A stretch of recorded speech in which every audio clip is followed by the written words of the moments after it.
Good day everyone, welcome to my channel. So in this video we will talk about what is Facebook. Before we start, I would like to say thank you so much to all my viewers, silent viewers and supporters in my channel. Thank you for watching my videos.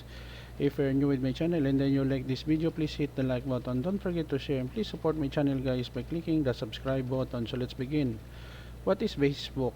Facebook is a social media platform and technology company founded by Mark Zuckerberg along with his college roommates Andrew McCollum, Eduardo Saverin, Chris Hodges, and Dustin Moskovich. It was initially launched in 2004 as the Facebook, later became simply Facebook. Facebook allows users to create personal profile, connect with friends and family, share updates, photos, videos, and links, and engage with content posted by others through likes, comments, and shares. Over the years, Facebook has expanded. Its features include various forms of multimedia sharing, events, groups, marketplace, and more.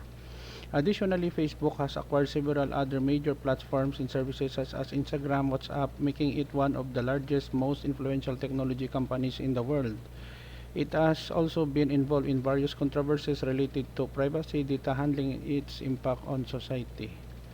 Okay guys, so this is the end of my video about what is Facebook is all about. Thank you so much for watching. I hope that you have learned something new in this video.